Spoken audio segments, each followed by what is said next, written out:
Salut tout le monde, bienvenue sur le Clash Podcast, le podcast qui traite de tout et de rien, mais surtout de musique indépendante, musique underground. J'aime évidemment beaucoup le punk rock et les styles adjacents, fait qu'il y a tout le temps un petit peu de ça. Évidemment, dans chaque épisode, je suis vraiment content aujourd'hui parce que je dirais que ça fait à peu près 2 ans que j'ai cet artiste-là dans ma mire, on va dire. Pour ceux qui écoutent tous mes épisodes, on en avait glissé vraiment un petit mot lors de l'entrevue avec Dominique Tardif qui avait vu le spectacle Youth Attack pour les Insoumises qui avait eu, je pense, il y a 2 ans. Je pense que c'est 2023. En fait, on va recevoir aujourd'hui Navy, un artiste, ça fait longtemps que je veux recevoir parce qu'en plus, la dernière fois qu'on avait parlé avec Dominique Tardif, je sais que c'est un artiste qui fait beaucoup de kilométrage pour faire ses spectacles, mais maintenant plus centralisé autour de Montréal. On va avoir l'occasion d'en parler et enregistre maintenant aussi un album, son premier album. Je suis vraiment content de pouvoir parler de ses nouvelles chansons et évidemment de son cheminement comme d'habitude. Tous les artistes qu'on va mentionner, que ce soit des artistes visuels, des artistes musicaux, allez suivre les réseaux sociaux, allez encourager les artistes, faites des découvertes, soyez pas peureux de découvrir un petit peu plus. Puis évidemment, tout ça, les bandcamps, la merch, allez voir les spectacles, je pense que c'est les 3 façons les plus importante pour encourager un artiste et surtout aimer leur musique. Aussi, je veux dire un gros merci à Simon Pelletier pour le montage audio. Et si vous voulez encourager moi et Simon pour le podcast, faites juste partager les épisodes, les reels, faites juste parler des artistes que vous découvrez au podcast au plus de gens possible. Et le next level, c'est le Patreon. Si vous avez un 3$ par mois ou 6$ par mois, selon si vous voulez l'audio ou la vidéo d'avance, moi, ça m'aide à payer ce merveilleux studio chez Virage Sonore et aussi d'acheter de la merch au band que je peux faire tirer aussi par la suite. Sinon, une autre façon d'encourager, parce que là, il m'a mis de la pression, mais Hugo Lachance de l'album podcast a créé un nouveau segment dans son podcast. Là, attends, je me aussi. Salut à toi, qui salue d'autres podcasts qui encouragent l'industrie musicale indépendante. Hugo m'a fait un shout-out à son podcast, fait que je lui retourne l'appareil. Super important parce que l'album podcast, pour ceux qui sont nerds de musique locale, Hugo, c'en a un autre, comme un peu à l'image du Clash Podcast, qui fait beaucoup de recherches, qui connaît beaucoup son sujet et fait du track par track, fait vraiment des entrevues en profondeur avec des artistes communs au Clash Podcast, des légendes, des découvertes. Fait que, allez écouter l'album podcast si vous êtes fan du Clash, puis vous allez faire encore plus de découvertes, encore plus savoir de deep cut sur nos artistes locaux. Fait que merci beaucoup à Hugo. Et sinon, on va, avant d'aller à l'entrevue, on va écouter, là, au moment où on enregistre un petit peu d'avance, l'album n'est pas encore sorti, mais il va sûrement avoir des tunes qui vont être éventuellement sorties quand cet épisode-là va sortir. Fait qu'on va écouter No Pride and Genocide, la chanson qui est sortie en 2024. Puis, on regarde peut-être une surprise pour la fin de l'épisode. Puis sinon, on va en musique et on s'entretient tout de suite après. Cet épisode est une présentation de benpromo.ca. benpromo.ca imprime ta merch, que ce soit pour ton band, ton entreprise ou ton organisme. L'équipe de Ben Promo œuvre dans le milieu culturel. Beaucoup d'ailleurs sont dans des bands, fait qu'ils sont bien placés pour aider leur clientèle. Ils parlent le même langage. Ils sont aussi là pour donner des conseils afin d'éviter que tu imprimes n'importe quoi. Ils vont te guider dans le choix des couleurs et dans le choix des quantités à imprimer pour éviter que ça te coûte trop cher. Ils ont l'expertise, c'est vraiment une équipe de confiance. Ben Promo veut que tes produits soient beaux et qu'il y ait de la diversité. Ils ont même un certain penchant pour les sérigraphies de logos de band en branche d'arbre ou en décharge électrique. Ils trippent vraiment sur les polices de caractère indéchiffrables, mais qui look vraiment cool. C'est leur spécialité. Faut aussi dire que les personnes qui achètent sur benpromo.ca, c'est surtout des fans de musique qui veulent qu'il y ait le plus d'argent possible qui retourne directement dans les poches de l'artiste. Ben Promo coupe le plus d'intermédiaires possible pour réussir à atteindre cet objectif. benpromo.ca, c'est aussi une boutique en ligne, fait que si tu as des produits à vendre, mais que tu n'as pas l'envie ni le temps de gérer une boutique en ligne, Ben Promo est là pour ça. On y retrouve des CD, des vinyles, pas mal de trucs de Slam Disc, de Hell for Breakfast, mais aussi j'ai trouvé 2 pépites, dont le band metalcore This Town Going Under, pour ceux qui connaissent Ben du podcast Sans Retenue, était là-dedans. Fait que vous pouvez même vous procurer des deep cuts de This Town Going Under sur benpromo.ca. Fait que allez checker ça. Sinon, vêtements, t-shirts, jogging, hoodie, long sleeve, il y a des porte-clés, des patchs, des macarons. Il distribue même les livres Macadam et le Jailhouse Rock Café. Pour ceux qui savent, j'ai reçu les invités et ceux qui trippent Histoire de la scène locale. Ces 2 livres-là sont pour vous et se retrouvent sur la boutique en ligne. Vous avez peut-être entendu parler aussi, c'est même eux qui ont imprimé les Luciens, les trophées des Gamiques. Alors, s'il y a quelque chose là-dedans qui vous parle, communiquez pour plus d'informations avec benpromo.ca. benpromo.ca, c'est l'équipe de confiance pour tout ce qui a attrait à votre merch de Ben et d'entreprise. Donc, allez consulter le benpromo.ca. Je savais pas que tu me connaissais depuis genre 2 ans. Oui, bien, en fait, c'est ça qui est drôle parce qu'on avait reçu Dominique Tardif, le journaliste, c'est un journaliste à la presse et à plusieurs médias, puis il est allé voir un spectacle, c'est ça, le Youth Attack 2, je pense, qu'il y avait eu, qui était même ton premier spectacle, je pense, à Montréal. Oui, c'était mon premier spectacle à Montréal, puis je vivais encore à Coudjouac dans le temps. Alors, j'ai pris un vol de plus de 2 heures pour aller. Ouais. Pour aller à la sauter, faire un spectacle pour une bonne cause aussi, d'ailleurs. Fait que, OK, ouais. Mais c'est ça, il y a 2 ans à peu près, on en avait parlé. Il y avait encore, No Pride and Genocide qui venait juste de sortir, si je ne me trompe pas. Ouais. Puis là, puis d'ailleurs, il va falloir sûrement que tu me corriges si jamais je prononce mal des mots. Mon Inuktitut qui n'est pas très bon. Mais là, j'ai vu que tu enregistres un album qui s'appelle Niversiak.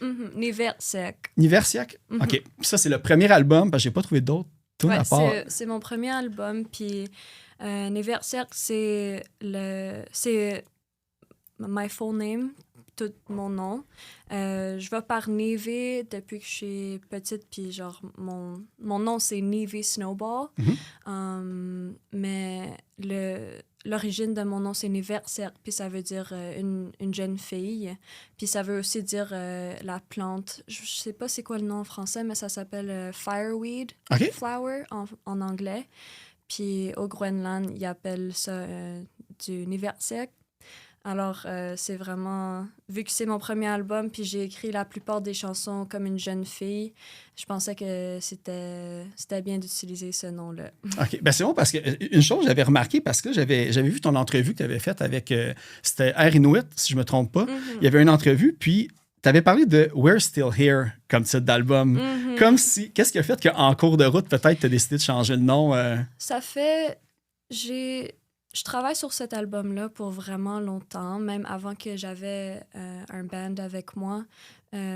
J'étais vraiment une artiste solo, complètement toute seule avant, puis j'écrivais toutes mes chansons dans ma chambre à Coudjouac. Puis c'est juste une couple d'années après que j'ai trouvé mon groupe, puis qu'on a commencé à faire des shows ici à Montréal. Puis quand j'ai commencé à travailler avec un groupe, ma musique a vraiment changé, est devenue encore plus rock. Puis elle a juste vraiment évolué. Puis je pensais, je vais prendre mon temps, puis je vais m'assurer que mon premier album est vraiment qu'est-ce que je veux qu'il soit. OK. Oui, mais c'est ça, parce qu'il y a quand même des petites chansons qu'on pouvait trouver à gauche et à droite. Parce que, tu sais, j'ai dit qu'il y avait juste No Pride and Genocide, mais en fait, là, attends un petit peu, j'en ai une ici, puis là, je comprends encore une fois pas mes notes. The Only One que j'ai trouvé aussi sur SoundCloud. Vu que ça fait peut-être, là, je dis 2 ans depuis que la chanson est sortie à peu près, mais t'écris vraiment depuis très longtemps, tu sais, depuis que t'es tout petite. Oui, j'écris des chansons depuis que j'ai 7 ans. OK, ben c'est ça. Fait que là, comment qu'on fait le tri pour choisir quelle chanson? Je choisis mes chansons par ceux-là que je pense qui sont les plus importantes à entendre. Quand j'écris en anglais, j'écris pour que des plus grosses audiences peuvent écouter puis comprendre le message. C'est vraiment des messages political, puis vraiment sur la culture inuit, puis notre monde en ce moment. Mais quand j'écris en Inuktitut, c'est beaucoup plus personnel, puis je me sens comme c'est mes vraies émotions. Je suis le plus moi-même quand je parle Inuktitut. OK. Puis ces chansons-là que j'ai choisies pour l'album en Inuktitut, c'est ceux-là que je veux que mon peuple entende pour qu'il y ait quelque chose à représentatif d'eux. Puis, mais les chansons en anglais sont toutes très sur la politique du monde, puis surtout les politiques des Inuits spécifiquement. Okay. Ah, c'est ça. Parce que j'ai vu en quelque part, puis je pense qu'on va pouvoir y venir, mais il y a le côté familial, on dirait, qui part de loin pour tout ça.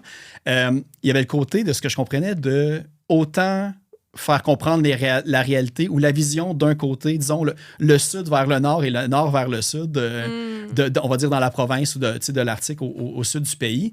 Est-ce que tu sens que, parce que là, c'est ça, tu fais quand même régulièrement des spectacles, beaucoup de spectacles, que les gens, même pour les chansons en Inuktitut, sont curieux en fait, puis les gens te demandent de quoi qu'elles parlent, ces chansons-là. Mm-hmm. Puis, ouais, c'est vraiment cool aussi parce que je me sens comme je peux partager ma culture avec les gens d'une façon respectueuse. Puis aussi, la plupart du monde sont ignorants sur les choses par rapport aux Autochtones, mais la plupart du temps, c'est pas de leur faute. Ils connaissent juste pas. Puis je pense que, comme activiste, je pense que c'est une de mes responsabilités d'être patiente, puis d'expliquer, puis de répondre aux questions, puis d'une façon qui est très compassionate, puis respectueuse. Okay.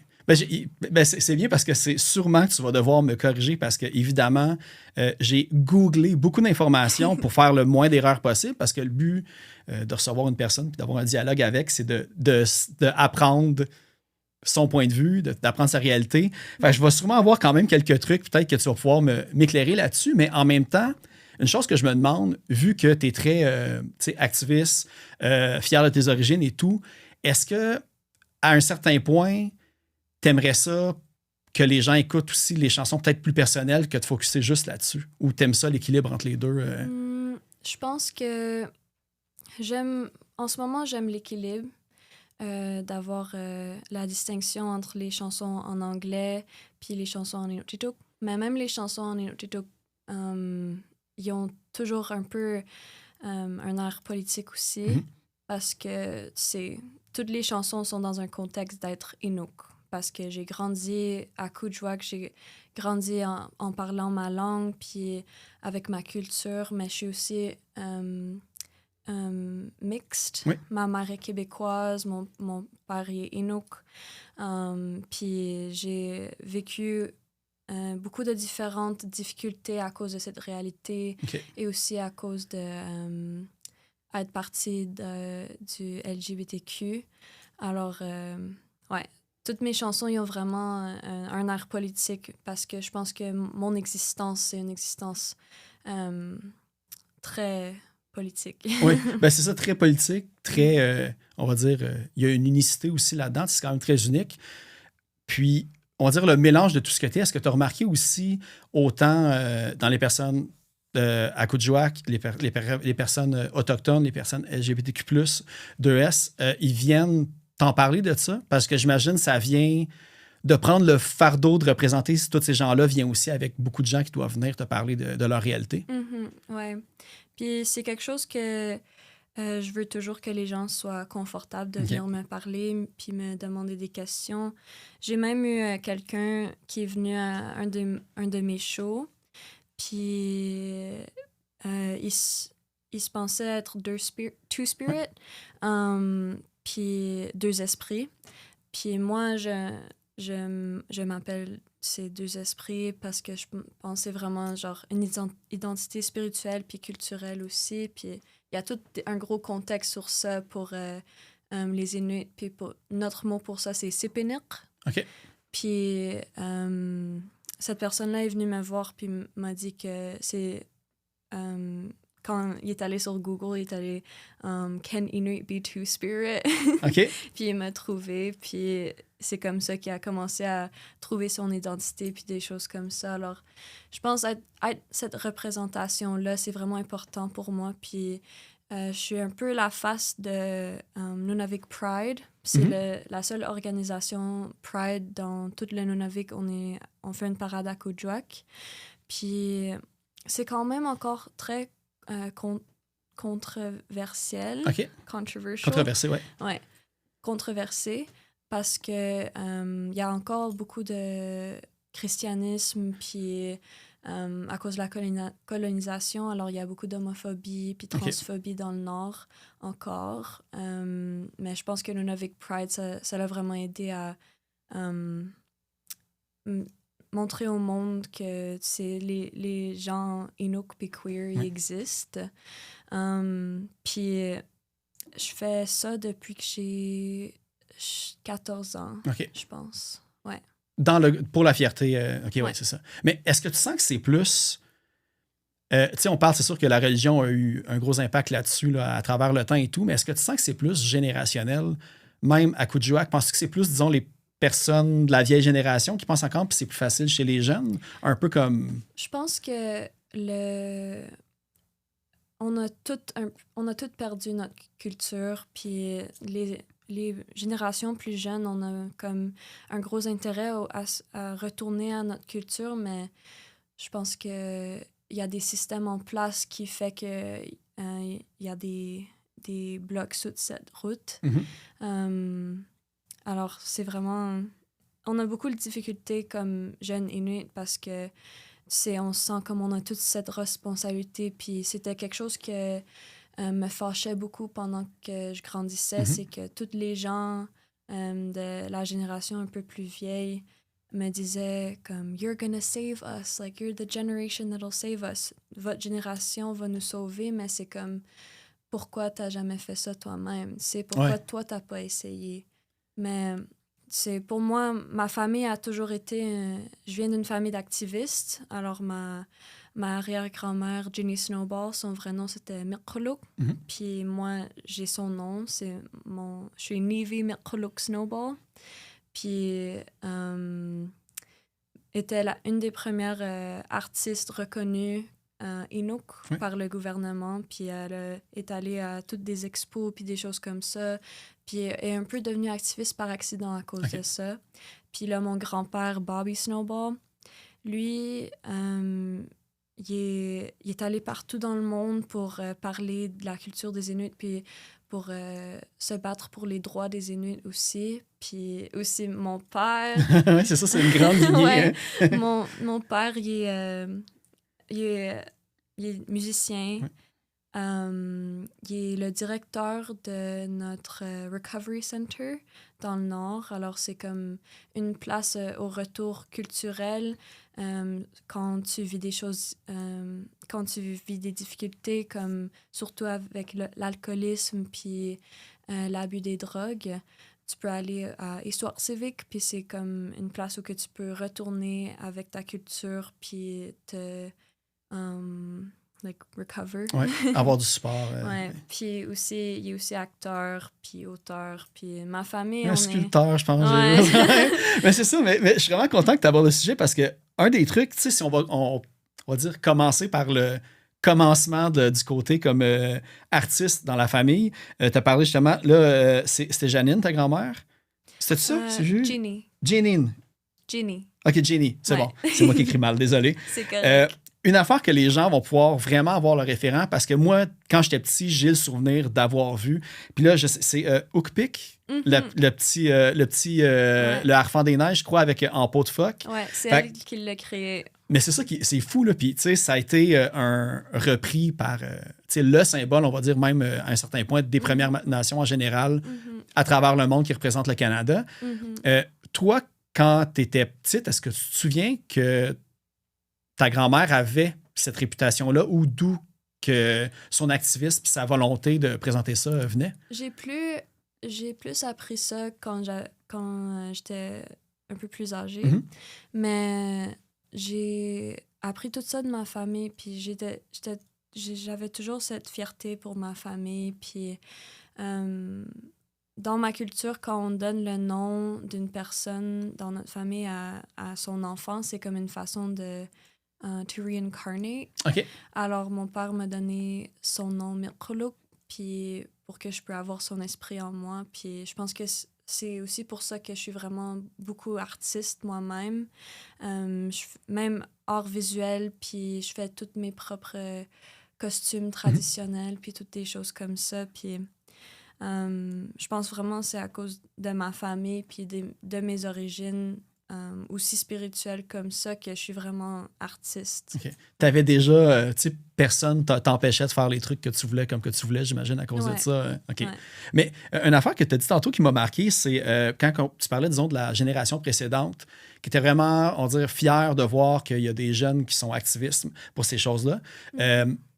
Mais en même temps, un truc que j'ai vu, tu sais, on va pouvoir parler de ton père, là, c'est Edward. Mais et toi? Et toi? Et toi? Que lui-même, à 22 ans, a sorti son premier album. Puis de ce que je comprends, c'est qu'il les sortait lui-même sur son propre label. Là, j'avais Snoopa, puis Ben, Snowball Records, Ouais. c'est ça? Ça, tu sais, c'est une façon un petit peu de justement faire les choses comme, on va dire, le DIY. Tu parlais de musique peut-être un peu plus rock et plus punk et tout ça. Est-ce que tu sens qu'il y a quand même des gens avant toi qui ont essayé, mais qui n'avaient peut-être pas la même portée vu que ça restait très localisé, on va dire? Je pense que tous les activistes, il y a plein d'activistes inuits qui sont tellement inspirants, puis ma famille, tu sais, sont activistes eux-mêmes, puis je pense que tout le travail qu'ils font, c'est vraiment important, mais je pense que la seule façon qu'on peut vraiment avoir un vrai changement, c'est d'avoir des yeux sur nous partout pour que le monde puisse s'en souvenir que les Inuits existent, que les gens autochtones existent, parce que même quand j'ai déménagé à Montréal puis j'ai commencé à faire des shows ici, j'avais même des gens qui, comme quand je disais « Ah, je suis Inuk ou Inuit », ils étaient comme oh, « Mais c'est quoi ça? » Puis les Inuits, genre, il y a beaucoup de gens qui vivent dans la province de Québec toute leur vie, puis c'est même pas que le nord du Québec, Nunavik, existe. Ouais. Ouais. C'est ça, tu sais, où les gens ils ont comme l'image cliché d'une représentation qu'ils ont eue quand ils avaient 5 ans. Là, C'est vraiment drôle parce que je me suis fait demander, genre, est-ce que tu vis encore dans des igloos? Puis c'est comme, ah oui, moi, avec les cheveux rouges, je vis dans un igloo. Ouais. Ça, c'est tellement drôle parce que sûrement que les gens qui t'ont dit ça, c'est les mêmes personnes qui rient, disons, des Français qui demandent aux Québécois est-ce que vous vivez encore dans des cabanes en bois puis dans des cabanes à sucre, c'est les mêmes. Ouais, les gens vont tout le temps nous surprendre par leur grande connaissance. Une affaire, c'est ça. Ben, on va parler de ta famille un petit peu parce que justement, tu les as mentionnés. J'ai vu, c'est ça, ton grand-père Bobby a fait même une coopérative. Je pense que c'est ça un petit peu qu'il a fait voyager à travers le monde pour présenter ses réalités. Ouais. Lui, c'était quoi un petit peu son objectif? Le mouvement coopératif était surtout avant le JBNQA, mais ça existe encore dans tous les villages. On a des coops, puis c'est une façon d'avoir de la nourriture pour la communauté, puis donner des jobs à la communauté. Okay. Mais avant, c'était plus un groupe de jeunes activistes qui ont commencé ça avant, before the JBNQA. Okay, ouais. Puis, il a travaillé avec eux pour vraiment longtemps. Puis, avant qu'il est mort, genre, juste une couple de journées avant qu'il est mort, ils l'ont donné, un award. OK, ouais. Qui disait, pour le reconnaître pour tout le travail qu'il a fait pour les Inuits, surtout les Inuits de Kudjak. Puis, c'était vraiment cool. Ouais. Ben, est-ce que présenter, quand il voyageait dans le monde, est-ce que c'était pour présenter, on va dire, le concept et le type de projet à d'autres personnes pour qu'eux aussi démarrent ça à travers le monde? Ou C'était pour... je pense que c'était pour avoir plus de support d'autres places, puis aussi d'éduquer le monde sur les Inuits pour qu'on puisse avoir plus de visibilité. J'ai toujours eu plein de questions pour lui. Mais il est mort avant que je pouvais lui demander plein de questions parce que je suis pas trop... Genre, je peux lire, écrire et comprendre les Nutituk, mais je sais pas pourquoi j'ai toujours eu comme pas trop de... J'étais pas trop confiante à parler. Okay. Puis c'est quelque chose que je pratique maintenant à tous les jours, de parler Inuktitut beaucoup plus. Mais j'étais toujours pas assez confiante pour lui parler en genre grosse conversation comme ça, les grosses questions.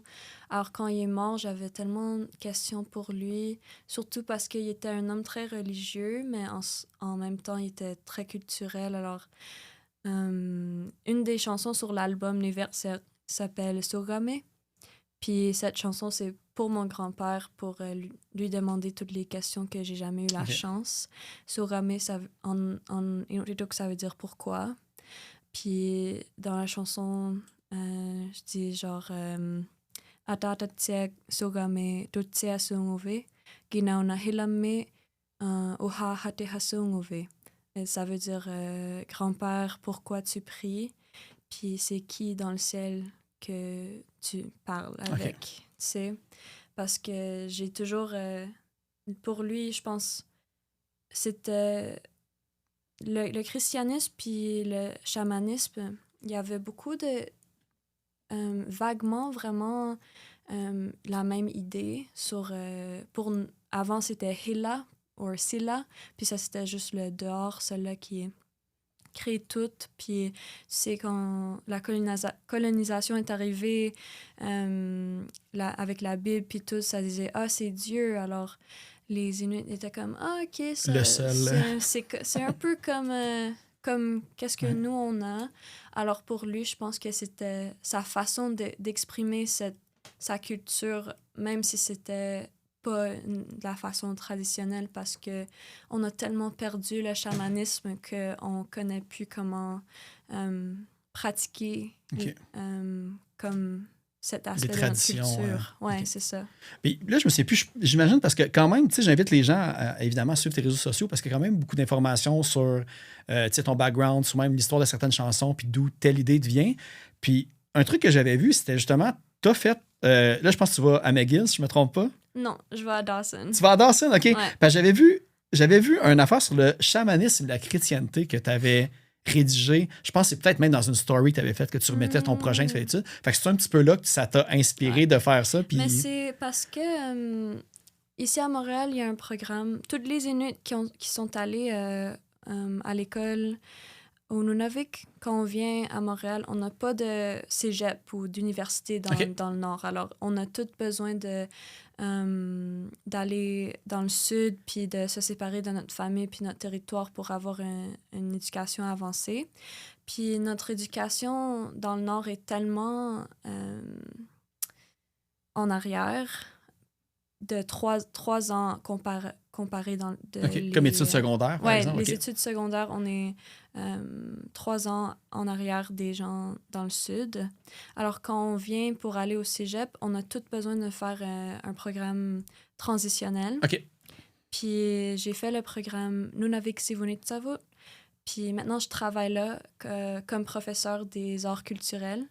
Mais j'ai fait ce programme-là, puis c'était pour ça que j'ai fait ce gros essai pour le chamanisme puis des choses comme ça. Ouais, c'est vraiment une institution vraiment, vraiment cool. C'est en collaboration avec K.I. puis John Abbott. OK. Ouais. Fait que là, c'est ça. Là, tu dis que t'es comme tu t'es en charge du département comme plus artistique et tout, mais j'ai vu que là, très récemment d'ailleurs, puis je vous invite à aller voir les photos, ça va être la photo que je vais mettre en thumbnails pour l'épisode. C'est ton projet. Là, j'ai mon micro, j'écris vraiment mal, puis en plus, Arnautique? Oui, ton projet, tu parlais tantôt de design de vêtements et tout. Donc ça, est-ce que c'est directement en lien avec ça aussi? Oui, ce projet-là, c'est en lien avec...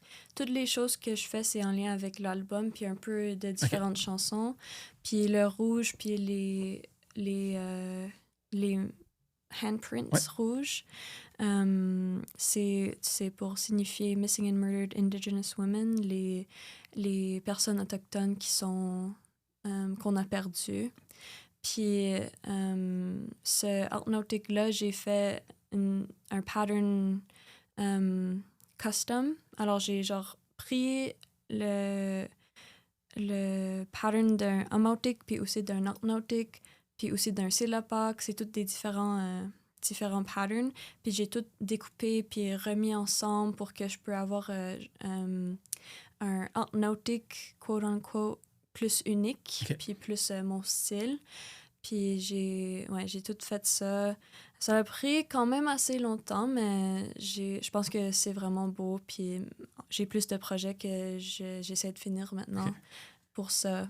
Mais Ben, le résultat est vraiment flamboyant, puis ça a vraiment l'air à coller aussi au style, là, vraiment comme, on va dire, tu sais, rock aussi, tout en ayant le côté aussi traditionnel. Puis, tu sais, en plus, j'ai vu, il y a pas longtemps que tu as ouvert pour Béatrice Deer, oui. qui semble avoir littéralement le même un peu parcours que toi, qui est musicienne, mais aussi qui fait la conception de vêtements, si je ne me trompe pas. Toi, tu veux-tu justement jongler avec ces deux domaines-là tout le temps? T'en as-tu un que tu préfères ou que tu veux plus te diriger? Je pense que je préfère toujours la musique, mais le design, puis faire la couture, puis des choses comme ça, c'est juste quelque chose qui vient naturel à moi. Puis faire aussi les arts visuels comme faire la peinture, puis le dessin. En ce moment, à Dawson, j'étudie les arts studio puis la science politique. Alors, c'est vraiment quelque chose que je me sens dirigée par, c'est l'art, puis l'art dans l'aspect de toute la vie. Mais ça vient vraiment naturellement à moi, puis même genre ça que j'ai sur moi aujourd'hui, j'ai cousu l'arrière pour que ça peut faire mieux parce que je veux... I thrift all my clothes. OK. Genre, tout que j'ai dans... tous les vêtements que je mets, c'est acheté au friperie ou je les fait moi-même. OK. Alors, c'est vraiment, genre, juste un aspect de ma vie. OK. Ouais. C'est-tu, tu sais, parce que on parle, tu sais, souvent, tu es associé, tu sais, on compare ta musique avec le punk rock et tout ça, tu sais, il y a le côté, j'imagine, DIY, il y a le côté activiste qui vient vraiment comme tout entrecoupé. Est-ce que tu te souviens que dans les premières musiques que tu fais comme écouter ou comme quand tu as grandi, les musiques que toi, tu t'es associé à, c'était dans le rock puis dans le punk rock, tes premières découvertes musicales qui t'ont amené vers ça? Je pense que, surtout mon père était vraiment un gros influence sur moi parce que, je sais pas, moi, je dirais, mon album préféré de mon père, ça s'appelle Arctic Darkness. Puis il est sorti même avant que je suis née. OK. Puis c'est vraiment un album vraiment rock. Vraiment, like, really 90s rock. OK. Puis il y a une chanson qui s'appelle Simple Man et Make Her Happy. Make Her Happy, c'est à propos de mes sœurs aussi. Puis c'est vraiment... Il y a vraiment un style genre hard rock. OK, puis, à la base. Quand je grandissais, j'allais à tous ses shows, puis j'étais autour de son groupe, His Band. Puis j'ai vraiment... C'est pour ça que c'est tellement naturel pour moi d'être dans ces espaces-là. Puis aussi, je pense que j'écris vraiment political lyrics. Puis mon père, il est aussi comme ça, genre... dans sa chanson Simple Man, il parle de genre... des gens qui viennent rechercher les Inuits puis qui prend avantage d'eux. Puis il y a plein de chansons qui sont très, very political. Puis je pense que à cause de ça, j'ai plus... c'était une de mes grosses influences dans mes paroles parce que moi, je suis vraiment, genre, quand j'écris, it's very heavy-hitting. Puis j'aime être vraiment direct dans qu'est-ce que je dis pour que les gens ils comprennent vraiment c'est quoi le problème. Mais ouais, c'est vraiment... ouais. Y a-tu un potentiel, on va dire, vu que, on va dire, les liens qui unissent toi et ton père avec la musique puis l'activisme et tout, des potentiels duos à faire autant en live que sur album? Je sais pas s'il y a un featuring ou qu'il y a eu des discussions là-dessus. Je veux faire ça un jour avec mon père. Il fait pas trop de performances maintenant, mais j'essaie de le convaincre de retourner sur scène. OK. Surtout de faire ses chansons de Arctic Darkness parce qu'il fait plus ses chansons de Nunaga, je pense Inovonga, c'est son plus... Il est rendu à combien d'albums, là, environ? Je pense qu'il y a 4 albums. OK, c'est ça. Ouais. Mais c'est ça, il fait plus les chansons de Inovonga qui est la plus récente. Mais j'essaie de le ramener sur scène et faire plus à ses origines, plus rock. Mais j'essaie de le convaincre lentement. Mais est-ce que vous avez des discussions sur la comparaison en disant quand lui, il était musicien, qui enregistrait des albums versus toi aujourd'hui, tu sais, il voit ta réalité. Mm-hmm. Est-ce qu'il y a comme des discussions genre de comparer comme qu'est-ce que toi puis lui vous vivez différent? Ou, Ben, je pense que surtout le plus professionnel que je deviens, puis le plus dans l'industrie que je vais, ça fait vraiment peur aller dans l'industrie comme ça, surtout quand on est tellement jeune. Genre, j'ai juste 18 ans.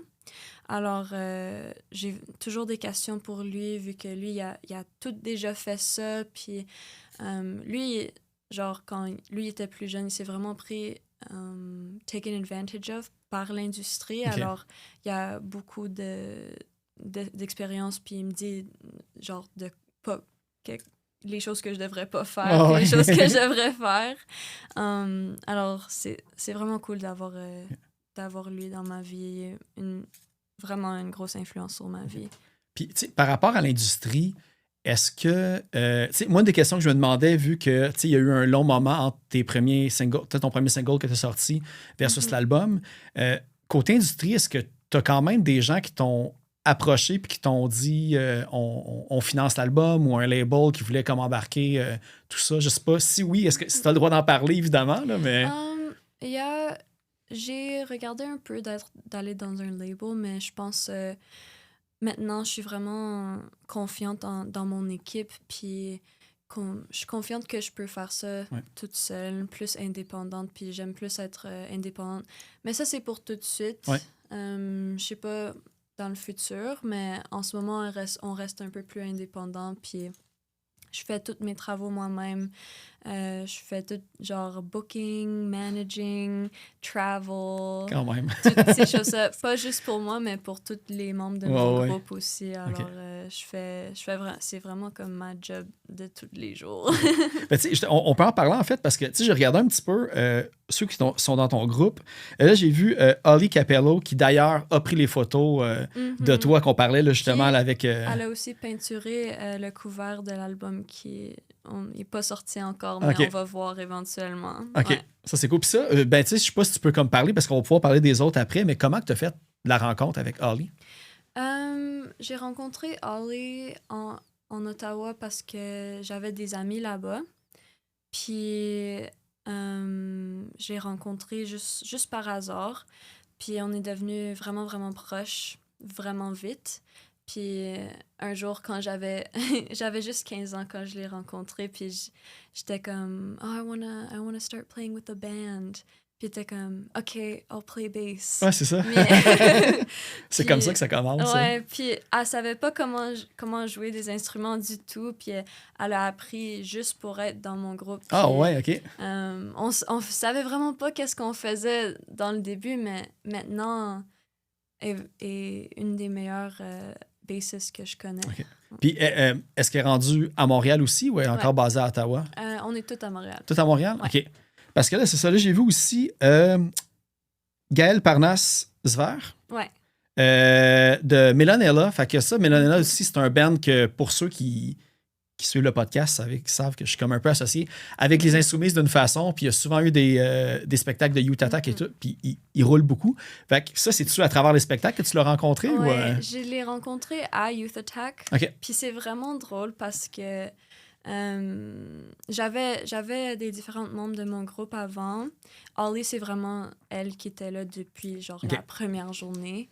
Mais maintenant, les membres de mon groupe, je pense que sont tous parfaits. Genre Holly, Gail, Kirk. Je pense vraiment qu'ils sont tous parfaits. Puis j'aime... Genre, I don't want to work with anyone else. Puis moi et Gail, je l'ai rencontré à Youth Attack. Il était dans... Chicken Soup, qui n'existe plus maintenant. Ah, OK, oui, OK, ouais. Mais je m'en souviens, quand je l'ai vu sur scène, j'étais comme, wow, that kid can really hit the drums. Ouais. Je pense qu'on avait parlé de cette band-là. Je me sais plus c'était avec quel groupe, mais je pense que j'ai déjà reçu des membres de ce groupe-là dans d'autres, parce qu'il y a beaucoup de bands de jeunes qui partent, qui font 2-3 spectacles puis qui disparaissent après. Mais ça, Chicken Soup, c'en est un souvent que j'avais vu passer et tout. Puis l'autre, c'est, t'as dit Kirk. Puis là, j'ai vu, lui, il est dans Honey.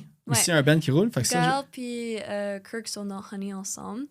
Puis j'ai un peu genre volé Kirk puis Gail de Honey parce que j'ai vu live Honey puis j'adore leur groupe. Je vais à toutes leurs shows. Je suis vraiment genre biggest supporter. Mais j'étais comme wow, ils sont vraiment bons. Je devrais les demander de jouer pour moi. Mais tu peux avoir 2 bands, c'est correct. Ouais, c'est ça. Puis, qu'est-ce que. Tu te souviens-tu comment que les premières fois que tu es venu jouer à Montréal, tu sais, on va dire qu'il y a eu Youth Attack, il y a eu les Insoumis qui sont beaucoup accolés avec la scène, on va dire, punk rock montréalaise. Est-ce que. Comment ça s'est fait, le premier lien, en fait, pour commencer à être booké à Montréal? Je pense que c'était juste genre. J'avais sorti No Pride in Genocide, puis les Insoumis étaient comme. M'a fait un DM sur Instagram. Je pense pas qu'ils savaient que je vivais à Coudjouac encore. Je pense qu'ils pensaient que j'étais à Montréal.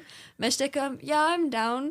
Mais puis là, j'ai booké mon vol. J'étais comme, OK, je vais aller à Montréal. Je fais ce show-là. Puis c'est juste à ce moment que j'ai vraiment genre fait tout un groupe de musique. Okay. On s'est tous... le groupe original, on s'est tous rencontrés genre... une couple de journées avant le show, on a pratiqué le plus qu'on pouvait, puis on a fait le show. Puis on savait vraiment pas qu'est-ce qu'on faisait, mais je pense que pour être tellement jeune, on était correct.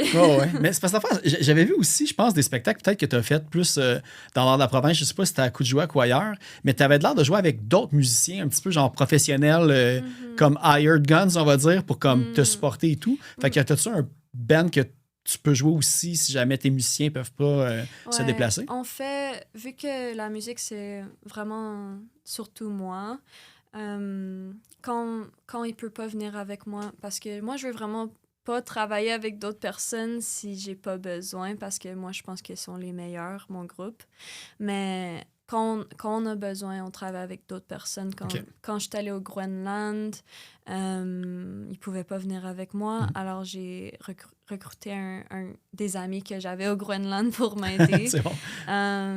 Puis c'était vraiment facile parce que tous les gens au Groenland, genre, ils savent comment jouer de la musique. Mais ouais, c'est ça.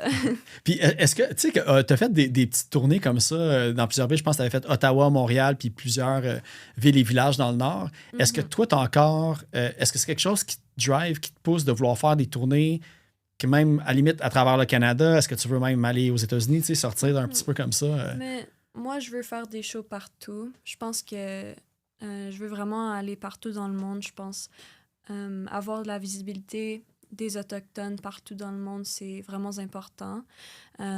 Puis ça, c'est genre ma plus grande motivation pour faire des shows dans différentes places. Mais je priorise surtout les shows dans le Nord. Parce que les Inuits, on a plein de différents territoires. On a Nunavik, Nunatsiavut au Labrador, Alaska, Groenland, puis même en Russie, il y a Chukotka.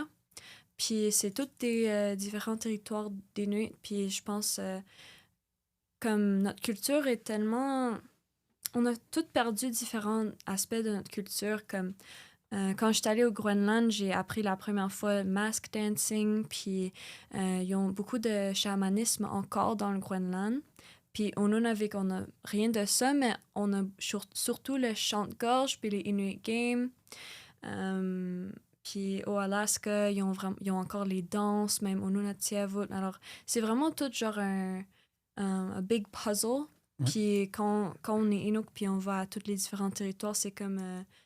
cette culture, elle nous revient, tu sais. Alors, je priorise surtout les territoires Inuits pour que je peux rencontrer d'autres Inuits puis voir les différents aspects de ma culture. Puis, y a-tu quand même beaucoup... Tu sais, on parlait qu'il y avait beaucoup de musiciens au Groenland qui jouaient toute de la musique, mais est-ce que tu as remarqué si... tu sais, la tradition musicale Inuit, elle remonte à très, très, très longtemps. Tu as parlé des chants de gorge et tout, mais est-ce que tu sens qu'il y a beaucoup de bands qui ont le côté justement comme plus rock, plus hard, punk et tout ça, tu sais, je veux dire, parce que nous, au Québec, les seuls référents que j'ai notés, sans chercher, il y a Elie Sapi, il y avait Kashtin, puis il y a Samian, mais tu sais, c'est pas nécessairement des Inuits non plus, tu sais.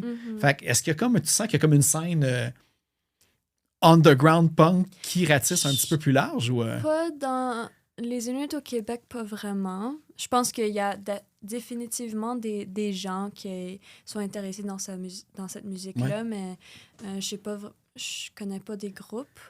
Mais il y a des groupes, genre au Groenland, il y a des groupes métal, puis au Alaska aussi. Puis les Inuits ont fait plein de différentes sortes de chansons. Puis ouais, nos traditions de chansons...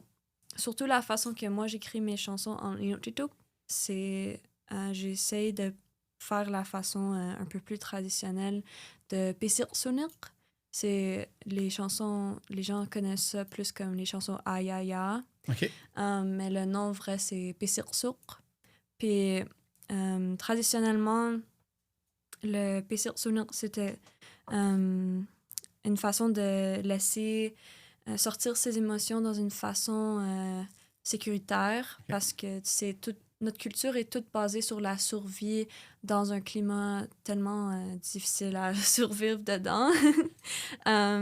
Puis quand il y avait des problèmes entre deux personnes ou même entre plus qu'une personne, il fallait que resolve it fast pour qu'ils pouvaient s'assurer qu'il survit encore parce que tu sais, si t'es sur la glace puis t'es à la chasse puis là il y a un gars que t'aimes pas puis t'es comme like I hate you, tu vas peut-être prioriser moins sa survie que toi-même. Mais c'est vraiment genre that's against Inuit way. C'est vraiment pas culturel de faire ça. Alors on avait toutes des genre un peu comme une politique de tout sortir nos émotions. Okay. Alors, ils faisaient un peu un truc comme un rap battle, un peu, où qu'il y avait, genre, leur tambour, puis ils leur chantaient, genre...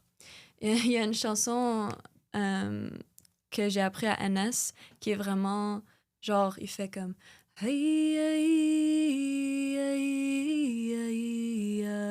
Je te déteste. Ah ouais? Tu sais, puis c'est vraiment genre des chansons... sont tellement belles puis tellement émotionnelles, mais des fois, les choses qu'il dit, c'est comme « Ah, t'es pas beau, puis je te déteste, puis genre, tu peux pas chasser bien, puis des choses comme ça. » Mais il faisait ça jusqu'à qu'il commence à rire, puis que comme maintenant, c'est genre, c'est drôle, c'est correct. Ça m'a pris une seconde, puis partir à rire. Mais... Alors, c'était vraiment une façon de laisser sortir ses émotions, mais même quand on avait un problème juste, genre, personnel, les Inuits ils écrivaient des chansons pour célébrer, pour prier aux esprits, puis toutes des choses comme ça. Puis quand on fait les ayaya, c'est la partie de la chanson que tu es supposé de chanter le plus puis de laisser tes émotions sortir un peu comme un cri, tu sais. Puis j'ajoute les ayaya dans mes chansons. Puis quand j'ai appris cet aspect de la culture inuit, parce que j'ai juste appris à NS, puis je me sentais comme vraiment connectée à mes ancêtres parce que pour moi, toute ma vie, le chant puis écrire des chansons, c'était une façon de laisser sortir mes émotions. Alors, ouais, je pensais que c'était vraiment cool.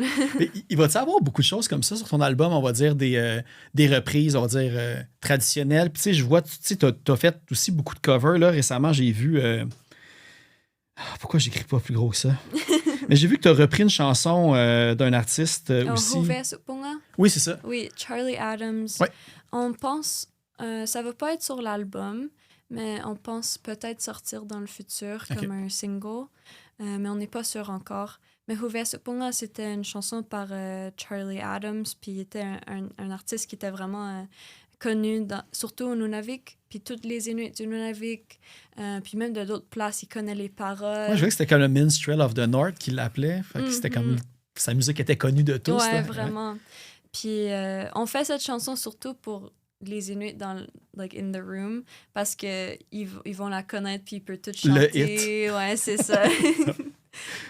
Une chose, tu sais, on a parlé beaucoup de ton album, on a parlé des musiciens, mais il est, j'imagine, tout enregistré à Montréal. Puis c'est qui l'équipe? C'est quoi le studio avec qui tu as travaillé pour faire l'enregistrement?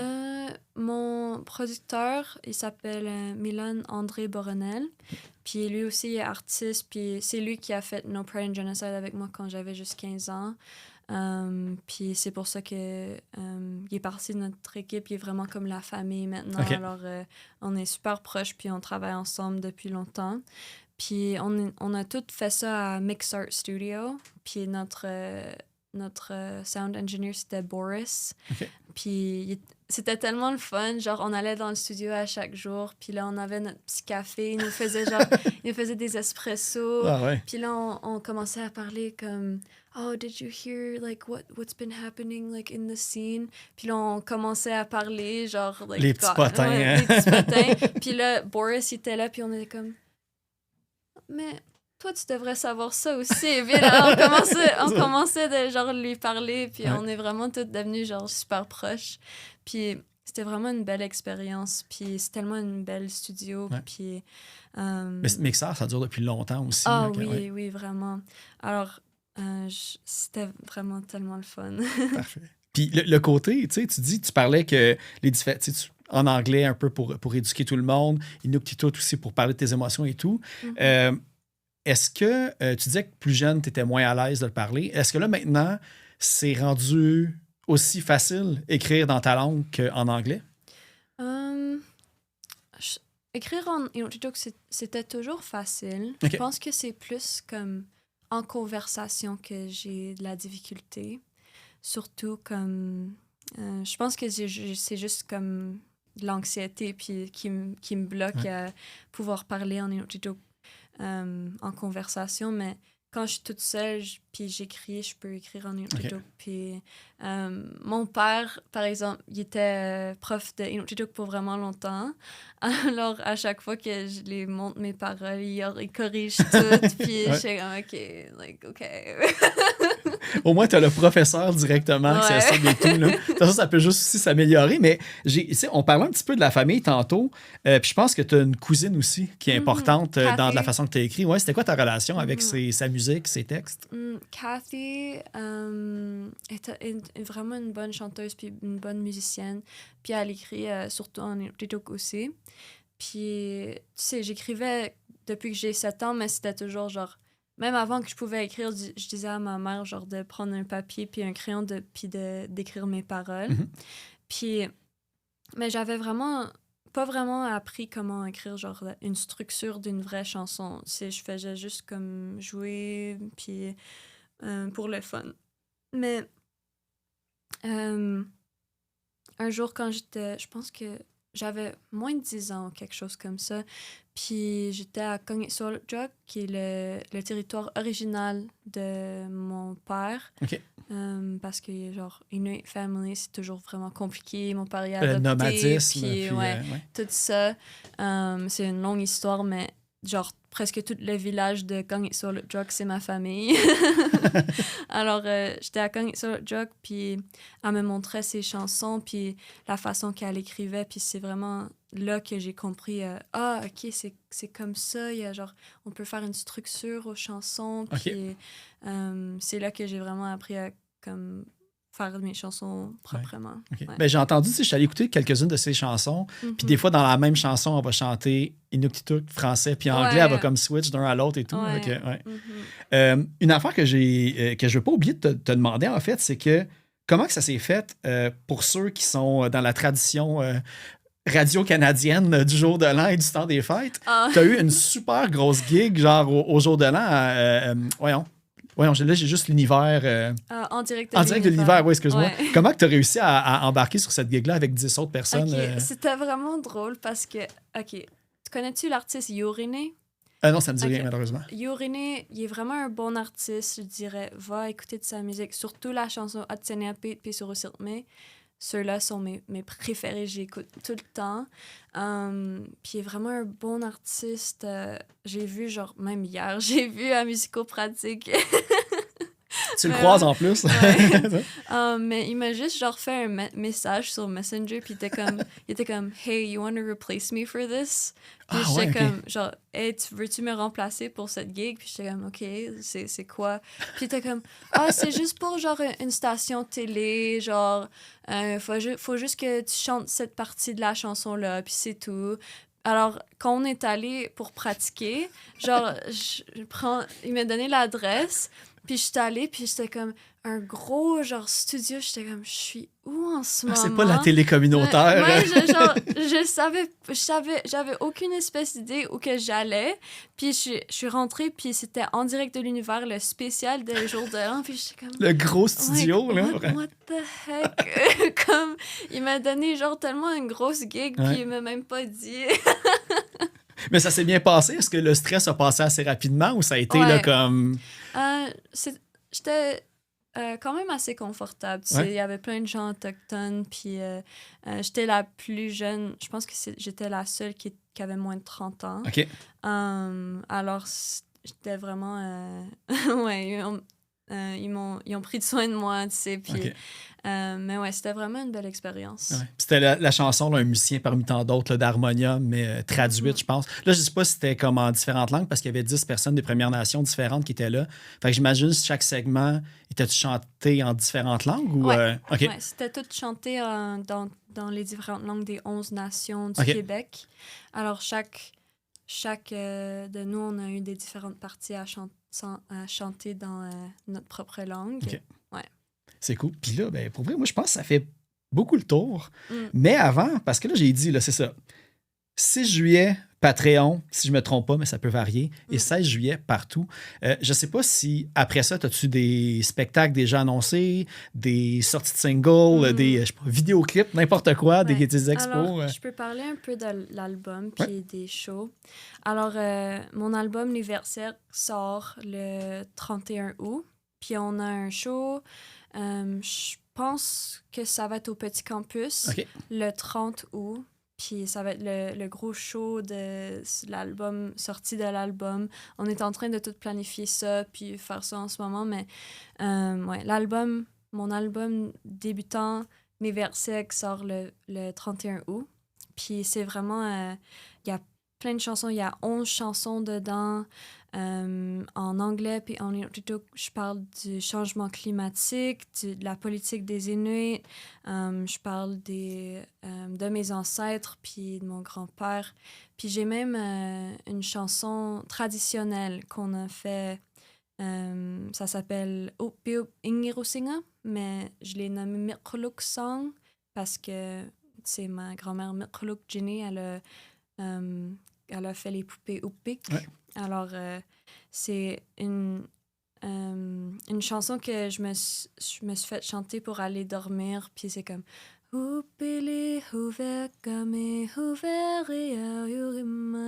quelque chose comme ça.